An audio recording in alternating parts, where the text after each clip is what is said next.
가기사는 증시 각도기. 네, 안녕하세요. 젊은 투자 증시 나침반 안지원입니다. 네, 제가 웃고 있어도 웃는 게 아닙니다. 증시 각도기 곽상준입니다. 저격 스나이퍼들이 저를 저격했어요. 네. 제가 시장을 좀 무시하고 막 그랬더니 네. 날개 없어졌고 아주 까부는구나, 긴 총알로 한 5방 정도 얻어맞은 것 같습니다. 하루에 이렇게도 빠지나? 당장 어제 말씀드리지 않았습니까? 또 각방꿀 얘기 나올 것 같다고. 오늘 바로 또 때려 맞았네요. 그래서 사실 내가 현금 조금 늘리기는 했어. 늘리긴 했는데 오늘 가서 더 늘렸어야 되는데 이런 생각도 좀 들고 그래 하루짜리인데 일비 하지 말자. 전화 왔어. 집만이 하하 막 이러면서 나는 별로 안 떨어졌는데 이러면서 또 이런 날 또 더더욱 약오르죠. 그렇지. 그런 얘기 들으면 약을 밀라고 작정을 하고 내 이름 갖고 자꾸 노네 막 이러면서 참 양쪽에서 시장에서 얻어맞고 관계로 얻어맞고 네 상당히 어려운 하루였습니다. 네, 힘들었을 것 같습니다. 겸손하게 살아야 된다는 걸 다시 한번 느꼈어요. 네, 다시 겸손을 찾으시죠. 될까? 그리고 네. 네. 혹시 까먹을까봐 어제 댓글 달아주신 분들 있는데 아주 재미난 댓글 달아주신 분이 계셔요. 서세종 세연님, 도기 형 근데 왜 앉은 키는 비슷해? 라고 달아주신 참 네. 죽었어 그냥 폭탄 가져. 주소를 그 밑에 댓글 달려 있는 그 IRP인가요? 아니 그 뭐 자산운용 상담 이메일로 자산운용 상담 이메일로 주소하고 전화번호 보내주세요. 이름하고 그러면 여기 있는 북스토리에서 나온 경제적 해자 보내드리도록 하겠습니다. 네. 좋은 댓글 달아주셔서 좋습니다. 감사합니다. 네. 그래 내가 앉은 키가 좀 큽니다. 앉은 키가 나보다 한 10cm 큰 사람 한번 똑바로 서보세요. 제가 원래 좀 앉은 키가 좀 작습니다. 10cm 정도 키 차이 나거든요. 그렇게 앉은 차이 키는 않죠. 8cm. 그래요? 4거든 8cm죠. 그렇군요. 그죠? 8cm 차이 나는데 앉은 키는 전혀 차이가 없습니다. 제가 8cm 상당히 크죠. 앉은 키가. 앉은 키는 앉은 키로만 따지면은 제가 거의 농구 선수도 할 뻔했어요. 그렇군요. 네, 한때 농구 선수 꿈꾸기도 했습니다. 중학교 때는. 네, 더 이상 안 크더군요. 중학교 2학년 때 큰일 날 뻔했네요. 중학교 2학년 때까지 그게 끝이었어. 그때까지 내가 반에서 제일 컸는데. 그게 일찍 크면은요 성장이 몇 학년 때 많이 크셨습니까? 저는 뭐 중1 때 많이 컸던 것 같아요. 그럼 빨리 1년 큰 만에 편이네. 10cm가 자랐는데. 저는 4학년 때, 5학년 때. 그리고 고1 때까지 마지막으로 자랐던 것 같아요. 그렇군요. 중2 때로 끝났습니다. 저는. 원래 일찍 크면 일찍 끝나는. 안타깝습니다. 아마 탤런트 그 캐스터 김성주 씨도 저처럼 일찍 컸다가 일찍 크시지 않았을까. 원래 그 어렸을 때 거인 같았던 애들이 그 상태로 마치 피터팬처럼 성장을 멈추고 끝나는 그런 경우들이 종종 있죠. 저도 그런 케이스 중에 하나라고 볼 수 있겠습니다. 그렇군요. 여러분 일찍 크는 거 별로 좋지 않습니다. 오늘 각도기님의 키처럼 우리만 좀 아쉬웠습니다. 오늘 아시아 증시가 대체로 좀 올랐잖아요. 소폭이라도.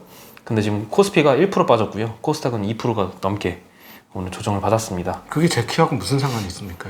아쉽다는 의미로 비슷하네요. 해도 너무하네 진짜. 네. 역시 빠지면 개인 투자자들은 매수를 합니다. 코스피에서 1조 원 넘게 담았고요. 코스닥에서는 4천억 가까이 매수를 했습니다. 오늘 외국인들이 좀 많이 팔았습니다. 코스피에서 6천억 매도했고요. 코스닥에서는 1,500억 매도. 기관은 코스피에서 4천억 매도했고요. 코스닥에서는 2천억 매도를 했습니다. 네, 오늘 뭐 여기저기에서 오늘 왜 한국만 이렇게 빠진 것이냐에 대해서 여러 가지 이유를 좀 얘기를 하던데요. 이제부터 만들어야지. 네, 뭔가 많이 만들더라고요. 이 얻어 터진 속삼을 뭔가 해소해야 되니까 만들어야 돼. 이제 스토리를 만들기 시작하는 그래서 거죠. 뭐 어떤 이유들이 거론이 되는지 한번 소개를 해드릴게요. 첫 번째로는 이제 미국 국채 금리가 다시 오름세를 보이고 있다. 그래서 어제까지만 해도 1.5%대였는데 지금 1.64% 정도까지 많이 올랐어요. 많이 올라서 이제 최근 원자재 가격 급등으로 물가를 좀 자극하고 있다. 이런 우려가 있는데요. 근데 뭐 국내만 하락했다는 점에서 요거는 그렇게 합리적인 이유 같지는 않아 보입니다. 그리고 이제 두 번째로는 1분기 호실적에 대한 연속성에 의문이 있는 뭐 이런 얘기인데요. 원재료 가격 상승 때문에 실적 성장이 기대보다 2분기에는 뭐 낮을 수도 있다. 근데 이것도 조금 부족해 말이 보입니다. 안 되지. 철강, 화학은 원자재 가격이 오르면서 오르고 있는데 매출도 늘고 하는 거니까. 그쵸. 스프레드만 지키면 되는 건데, 마진만 지키면 되는 건데. 네. 네. 이것도 네. 조금 네. 의문이 들고요. 네, 빗나갔습니다. 계속 빗나가고 있어요. 세 네. 번째는 뭐 뻔합니다. 그동안 다른 아시아 각국들이 주춤할 때 우리만 좋았었어. 게다가 많이 올랐어서.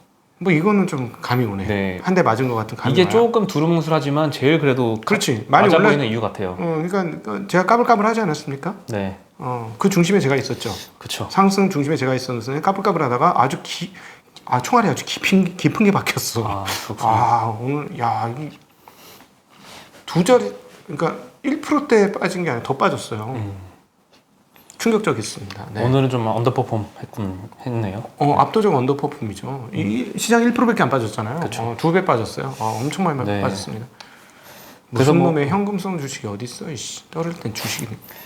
네, 그렇죠. 네, 네, 속상하겠습니다. 네. 네, 2월 시장이 이제 조정을 받았었는데 그때 이후로 조정 없이 상승 랠리를 펼쳤던 업종들 위주로 오늘 좀 많이 맞아요. 빠졌던 모습을 보였습니다. 많이 오른 놈이 많이 빠졌어요. 네. 네. 대표적으로 이제 화학 업종이었던 것 같아요. 맞아요. 예. 네. 그리고 철강, 통신, 증권 업종도 오늘 많이 빠졌고요. 네, 맞아요. 대표적으로 많이 올랐었죠. 그렇죠. 네. 근데 사실 제가 있어. 그래서 내가 많이 얻어맞았구나. 다 내가 갖고 있는 업종이. 그렇죠. 네. 이때까지 좋았으니까 뭐 조정도 당연히 볼 수 있죠. 세게 받았습니다. 네. 그렇습니다. 그리고 오늘 또 화학 업종 중에서 금호석유가 이때까지 좋았잖아요. 좋았죠. 근데 오늘 하루에 7%나 빠졌는데요. 관련돼서 이제 국민연금에서 석탄 산업에 대한 투자를 멈춘다. 그거하고 이런 고무선하고 얘기를 무슨 했습니다. 상관이지? 그러게요. 그 30일 날 기금운용위원회가 열리는데 여기 안건에서 원래 빠지기로 했었던 안건이었는데 다시 뒤집혀서 수정 안건에 국민연금 책임투자 투자 제한 및 배제 전략 도입 방안이라는 안건이 새로 투입이 됐는데요. 네. 올해 하반기 석탄 관련 스크리닝이 도입되면 한국전력, GS, OCI, 금호석유, LG상사 등의 이 종목들이 당장 영향권에 들어서 요거를 갖고 있는 이제 연금의 지분에 대해서 조금 매도가 나올 수 있다는 우려가 좀 있습니다. 한전은 석탄 발전이 한 40% 되니까 맞고, 네, 그 다음에 OCI는 전기를 많이 쓰니까 네. 맞을 거고. 근데 뭐 친환경 사업도 같이 하고 있어가지고 뭐 두 양면이 있긴 한데 그래서 좀 억울하긴 할 것 같습니다. LG 상사는 수입을 하는 상사니까 맞을 것 같고, 근데 금호는 뭐지? 잘 이해가 안 되네요. 네. 네, 그래서 뭐 금호석유뿐만이 아니고요. 오늘 OCI도 5% 빠졌고 LG상사도 5% 가까이 빠졌고 한국전력도 2% 가까이 하락을 했는데 뭐 이 이유 때문만은 아닌 것 같고요. 시장도 하락했는데 이 이유까지 겹쳐서 좀 많이 하락세를 보인 게 아닌가 싶습니다. 네. 그리고 삼성의 이제 상속세가 결정이 드디어 됐습니다. 신문에 도배가 됐습니다. 예, 오늘 11시 기준으로 이제 보도가 됐고요. 상속세 규모는 총 12조 원이라고 네. 합니다. 어마어마하죠. 작년에 정부 상속세입의 총 4배 정도 규모이고요. 전 세계적으로도 역대 최대 수준의 상속세 납부액입니다. 어마어마하죠. 네. 네. 자꾸 조조가 너무 쉽게 나와서 조조인데, 스타벅스 1분기 실적 1조가 안 되는 것 같은데요. 네. 649,100만 달러던데. 네, 그러니까는 이게 엄청난 돈, 조 단위가 엄청난 돈입니다, 여러분. 엄청난 돈이죠. 네. 네. 이건희 회장의 보유 주식 가치가 19조 원 규모인데요. 사망일 전후로 2개월씩 해가지고 종가 평균을 하고요. 네. 그리고 최대 주주 할증률 20%가 또 붙고요. 최고세율이 그럼 50%입니다. 네. 여기다 자진신고 공제율 3%를 적용한 결과 12조 원으로 네. 예, 결정이 됐다고 하고요. 유족들은 이제 연부연납 제도를 활용해서 올 4월부터 5년 동안 6차례에 거쳐서 나눠서 납부를 한다라고 합니다. 네네. 뭐 나누기 6 해도 2조 원씩이네요. 그럼 엄청난 돈이에요. 엄청난 돈입니다. 엄청난 돈입니다. 네, 12조 진짜. 원이면. 예. 그리고 이제 또 좋은 소식도 들렸는데요. 이건희 컬렉션이라고 불렸던 이제 그동안의 미술품들을 많이 사드렸었잖아요. 네. 23,000여 점을 국립기관에 기증하기로 했다고 합니다. 엄청나죠. 네, 국내 작품으로는 이 화가 이름만 들어도 어마어마한데요. 김홍도, 정선, 김환기, 박수근, 이중섭 등의 작품들이 있고요. 해외 작품으로는 모네, 살바도르, 달리, 뭐 샤갈, 피카소, 르누아르, 고갱, 피사로. 사실은 이것보다 조각에 대단한 것들이 많아요. 네, 보물 국보급 많습니다. 제가 깜짝 놀랐잖아. 그 어디죠? 무슨 미술 리움 미술인가? 거기 가서 대단하더라고. 이 석불, 이 좌상 뭐 이런 것들 국보급이 굉장히 많습니다. 네, 이것들을 이제 국가에 헌납하기로 했고요. 세금 내주셔서 너무 감사하고, 저는 항상 자전거 탈 때 요 5m 정도는 내가 낸 세금으로 이걸 깔렸네. 아스팔트 이 도로 내가 깔렸네. 한 20m 좀 깔렸을까 막 이러면서 자전거 타는데 고속도로를 놓을 수 있는 수준이네요. 그렇죠. 얼마나 뿌듯할까요? 속상할까요? 자, 우리도 열심히 해서 세금 많이 내도록 합시다. 네, 상속세. 기여. 근데 하겠습니다. 올해 많이 내고 있어. 그쵸? 네. 많이 내고는 있는데 비교가 안 됩니다. 네. 12조 원 대단합니다. 네. 그리고 SK IET 청약 첫날이었는데요. 경쟁률이 200대 1을 넘었습니다. 보통 이제 첫날은 청약 잘 안 하거든요. 이튿날에 많이 그렇지. 몰리는데 첫날에만 해도 200대 1이 넘겼습니다. NH증권이 221대 1, 삼성증권이 211대 1 기록을 했고요. 뭐 내일 오후까지 청약을 봤는데 아마 뭐 1000대 1도 넘어버릴 것 같습니다. 진짜. 엄청납니다. 뭐 역대 네. 최고라고 하고요. 네. 기관 청약만 봐도 SK바이오사이언스의 2배가 넘잖아요. 이게 이제 분리마켓을 상당히 뛰어나가지고 온도가 170도가 넘는 거 70도까지인가 견디고 이게 점점 나중에는 더 높아진대요. 온도가 한 150도가 되어도 그러면 이제 폭발 가능성이 상당히 줄어드는 거죠. 네. 그렇죠. 네. 그리고 한국 실질 GDP 성장률 전망치를 이제 JP 모건에서 좀 상향을 시켰습니다. 기존에 4.1이었는데 4.6으로 상향을 시켰습니다. 그리고 이제 한국은행이 어제 발표한 1분기 성장률 1.6%는 예상치를 웃돌았다라고 평가를 했고요. 2분기까지 완만한 성장세로 이어질 수 있다. 그리고 코로나 상황과 백신 보급 상황이 악화되지만 않으면 한국은행이 4분기에 통화 긴축 신호를 보내고 내년 1분기부터 실질적 금리 정상화에 나설 것이다 라고 전망을 했습니다. 근데 우리는 보통은 미국이 금리 정상화를 해야 그 다음에 하죠. 네. 그렇죠. 그래서 많이 뒤따라가는 경향을 보였죠. 그래서 뭐 한국은행 통화 그게 별로 뉴스가 안 되는 이유이기도 하고 증권가에서 별로 생각보다 관심이 없는 이유이기도 하죠.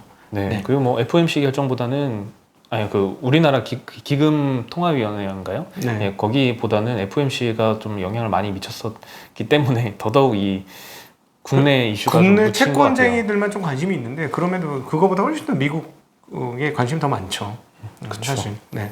그리고 이제 미국 소식을 좀 말씀을 드리면요. 블랙록의 링라이더라는 CIO가 연준 테이퍼링은 곧 논의를 시작을 해서 이르면 10월부터 시행할 것이다 라고 얘기를 했습니다. 네, 월가에서는 이 블랙록의 의견보다는 좀 더 빠르게 좀 더 느리게 늦게. 보고 있습니다. 예, 블랙록이 좀 더 이르게 보고 있습니다. 월가에서는 대체로 테이퍼링 시점을 내년 초로 보고 있고요. 테이퍼링 논의는 6월부터 시작할 것으로 보고 있습니다. 머지않은 것 그러니까 같아요. 조금 보수적으로 보려면 땡기는 건 맞아요. 오늘 아침에 이 얘기 한참 했거든요. 네. 그래서 원래는 2024년에 금리 올리겠다고 했는데 이 정도의 경기 상승 추세면 23년으로 땡긴다고 봐야 되고 더 땡겨질 수도 있다. 근데 과연 이번에 조금이라도 그런 뉘앙스를 비친다면 굉장히 많이 한 6개월 이상 땡겨질 수가 있어서 연말이면 테이퍼링 할 수도 있는 상황이 올 수도 있어서 무슨 언급을 하는지가 되게 중요한데 일단 본전 뛰기로는 아무 얘기는 없을 것이다. 특별하게 이전과 다른 얘기는 없을 거라고 보긴 하는데 그래도 조금 불안한 건 있다라는 거죠. 그러니까 채권 금리가 튀는 거죠. 다시. 그렇죠. 예. 네. 그리고 블랙록 CIO는 현재 1.6%대의 10년물 국채 금리가 올해 2%를 향해 갈 것이다 라고 예측을 했고요. 이에 대해서는 뭐 시장의 방해물은 아니다 라고 평가를 했습니다. 시장에는 오히려 매우 건전할 것이다 라고 언급을 했고요. 네. 주식시장에 대해서도 지금 매도할 때가 아니라 강세론을 유지를 했습니다. 블랙록의 CIO면 연봉이 한 수십억 이상, 수백억 되겠죠. 블랙록 그렇게 자산 될수 규모로 있겠죠. 보면 그죠? 네. 수백억 될 거야. 100억, 200억 될 거야. 그죠? 예, 월가 헤지펀드는 뭐 조 단위로 연봉을 받잖아요. 그건 이제 자기 돈 넣었을 때 그런 건데 그래도 그거 빼면 한 수백억 되지 않습니까? 제가 그동안에 각도기 TV에서 여러 번 했던 얘기하고 별반 다르지 않아요. 그렇죠. 똑같아. 네. 이러니까 내가 교만해지는 거야. 수백억짜리 연봉하고 비교할 수 없잖아요. 저는 참 여러분 월가 대단한 거 아니에요. 별거 없습니다. 이건 누구나 할 수 있는 얘기 아닙니까? 제가 아침껏 보세요. 제가 이 얘기 했나 안 했나? 네, 동의하시면 댓글 하나. 댓글 하나. 그럼 또 이거 선물 드립니다. 그럼요. 회자. 이 댓글 주옥같이 써주신 분들한테 또 안전키는 근데 왜 똑같아? 뭐 이런 거. 네. 재밌는 댓글 기준인가요? 선정이? 그럼요. 저 글을 보고 내가 못 참고 바로 밑에다 댓글 달았어. 빨리 주소 부르세요. 화나셨나요? 솔직히? 아니 웃기더라고. 너무 웃기더라고. 어떻게 알았지 그거? 야, 그 신체의 비밀을 어떻게 알았지? 와, 참. 그렇군요. 그리고 이제 빌황 아케고스 사태 때문에 일본의 노무라 홀딩스의 손실 규모는 23억 달러, 우리 돈으로 한 2조 원이 넘습니다. 2조 5천억 정도라고 밝혔습니다. 어제 공개한 손실 규모이고요. 앞서 예상했던 20억 달러 대비 손실 규모가 조금 더 컸습니다. 네. 여기다가 이제 아케고스 이름은 밝히지 않았는데 한 미국 고객과의 거래 관련해서 약 6,300억 원 정도의 추가 손실이 있을지도 모른다라고 덧붙였고요. 현재 아키오스 사태로 이제 골드만삭스, 모건스탠리는 큰 손실은 피했지만 노무라, CS, UBS는 이미 많이 떨어진 가격의 주식을 청산을 해서 큰 손해를 입은 상태이고요. CS 회장은 물러나기로 결정을 했다라고 합니다. UBS는 8억 달러 정도 손실을 봤다고 하고요. 전체 금융사 합산해서는 약 100억 달러 정도 손실에 달할 것이라고 추산을 하는데 이거는 좀 기사마다 많이 좀 차이가 있습니다. 손실 규모에 있어서는 총 거래 규모 500억 달러였다는 설도 있고, 그러니까 뭐가 정확한지 사실 잘 모르고 이게 얻어 터진 데는 언론 프레임상 많이 부르는 게 좋을지 적게 부르는 거 좋을지 고민하고 있을 것 같아요. 그래서 일단 세게 부르고 나중에 괜찮다고 얘기해야 될지, 주주들 상대는 엄청나게 터졌다 하고 나중에 우리 10조 터졌어요 이러고 저희가 잘 막아서 2조 5천억으로 막았어요. 이렇게 할 수도 있는 거잖아요. 그렇죠. 일종의 빅베스 그걸 하고 조삼모사네요. 근데 전 약간 변태인 것 같아요. 이걸 보면서 어떤 약간의 쾌감 이런 게 왜 있지? 왜요? 그러니까는 빌황이 여기서 고등학교까지 나왔지 않습니까? 한국 사람이에요. 어떤 묘한 자랑스러움, 이 세계적인 족적을 만들었다는데, 이렇게 대단한 금융거래를 했다는 사실, 사고도 이렇게 크게 쳤다는 사실, 그게 자랑스럽습니다. 그 묘한 쾌감이 있어요. 변태죠. 변태네요. 변태야? 근데 빌황은 원래 그 업계에서는 모르는 사람이 없을 정도로 이미 유명한 미국에서는 사람이긴 신화적인 했는데. 존재였대요. 그쵸. 개인 일반 투자자들한테는 신화적인 존재였다고. 근데 이번 사태로 뭐 모든 전 세계인들한테 알려지긴 했죠.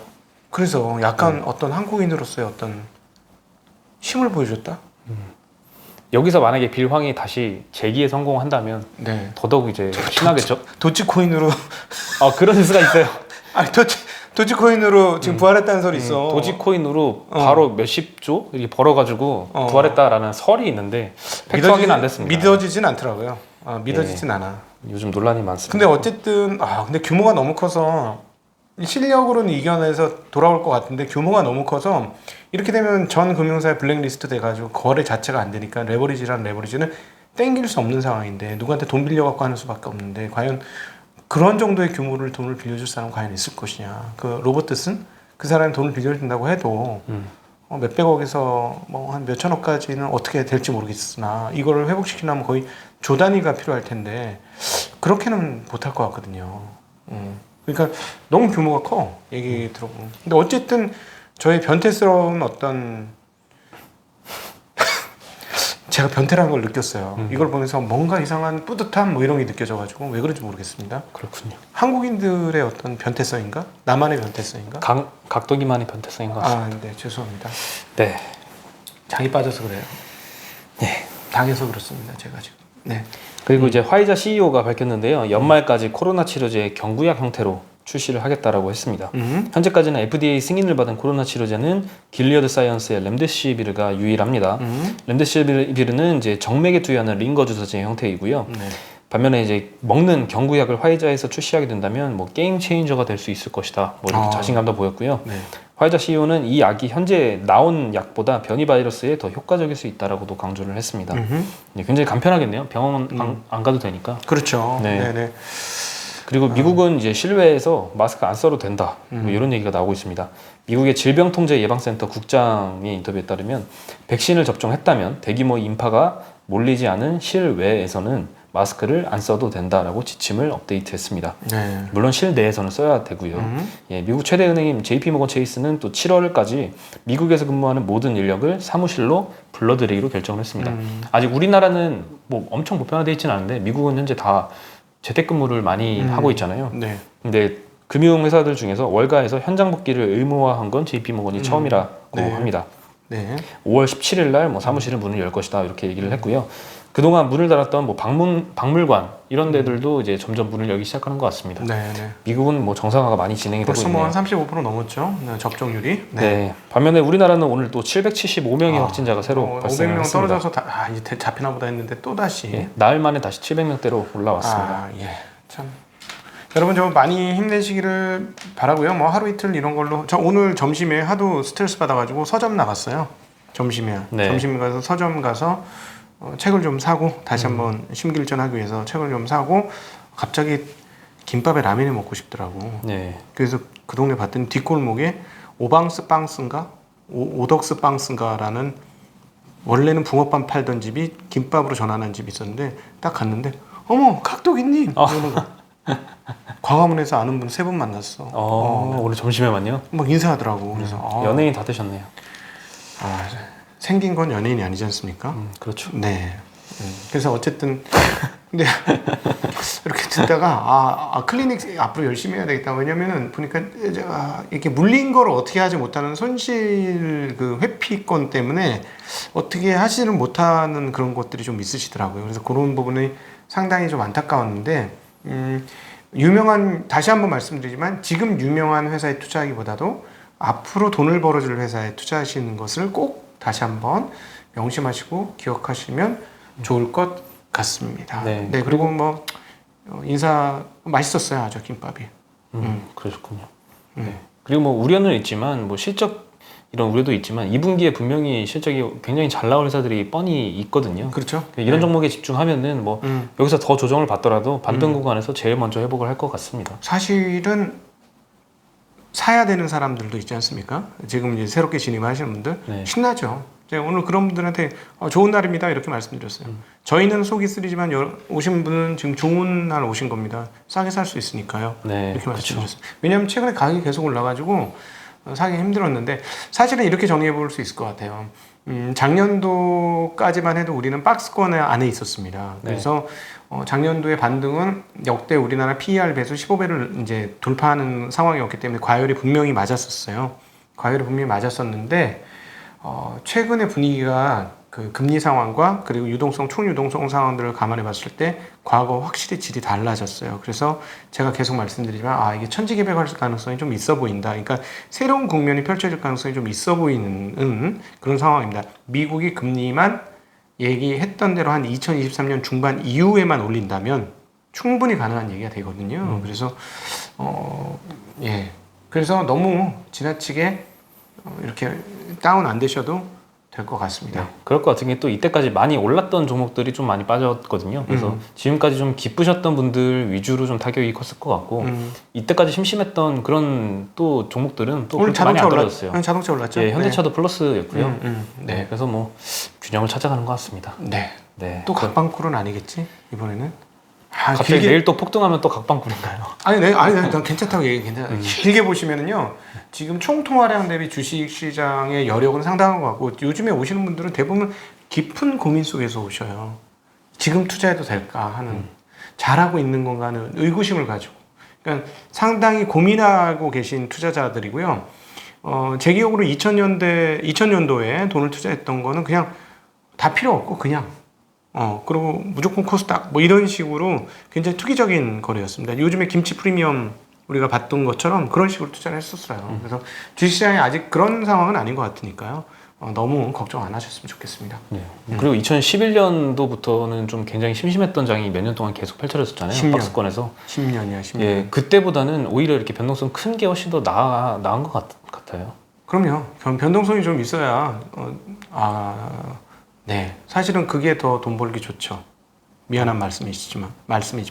네. 그렇죠. 훨씬 더 돈 벌기 좋고 네. 잔잔한 파도에서는 파도를 못 하잖아요. 그렇지요. 그렇지만 뭐 파도를 타라는 말씀을 드리지는 않겠습니다. 네, 가능하면 잘 아는 기업 중에 비싸지 않은 기업 중심으로 접근하시라는 거 다시 한번 말씀드리고 싶습니다. 네. 그러면 오늘도 좋은 저녁 시간 되시고요. 저희는 여기서 인사드리겠습니다.